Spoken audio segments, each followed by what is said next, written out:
পরিবার ও স্থানীয়দের তথ্য অনুযায়ী গত 10 এপ্রিল 2026 রাতে মোংলার জয়মনির ঘোল এলাকা থেকে কোস্টগার্ড সদস্যরা মিরাজকে তুলে নিয়ে যান। পরদিন সকালে পরিবারের সদস্যরা স্থানীয় দিগরাজ কার্যালয়ে যোগাযোগ করলে কোস্টগার্ডের পক্ষ থেকে প্রথমে জানানো হয় মিরাজ একটি বিশেষ অভিযানে আছেন। তবে বিকালে স্বজনরা পুনরায় গেলে কোস্টগার্ড তার আটকের বিষয়টি পুরোপুরি অস্বীকার করে। ঘটনা প্রায় 3 মাস পার হলেও মিরাজের কোনো সন্ধান মেলেনি। এ বিষয়ে আইনি লড়াই ও একাধিক সংবাদ সম্মেলন করেও ফল না পাওয়ায় মিরাজের পরিবার উচ্চ আদালতের দ্বারস্থ হয়। পরে গত 12 জুলাই হাইকোর্ট আইন শৃঙ্খলা বাহিনীকে আগামী 15 দিনের মধ্যে মিরাজ শেখকে আদালতে হাজির করার নির্দেশ দেন।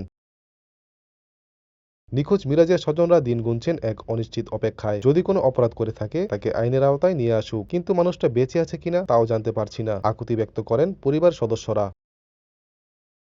আন্তর্জাতিক অঙ্গন থেকে শুরু করে দেশের নাগরিক সমাজ সবাই এখন সরকারের কাছে স্পষ্ট বার্তা দিচ্ছেন, শুধুমাত্র রাজনৈতিক পট পরিবর্তনই যথেষ্ট নয়। জুলাই অভ্যুত্থানের প্রকৃত চেতনা ধরে রাখতে হলে আইন শৃঙ্খলা রক্ষাকারী বাহিনীর যে কোনো ধরনের মানবাধিকার লঙ্ঘনের ঘটনায় জিরো টলারেন্স নীতি গ্রহণ এবং একটি পূর্ণাঙ্গ স্বাধীন মানবাধিকার কমিশন প্রতিষ্ঠা করা এখন সময়ের দাবি।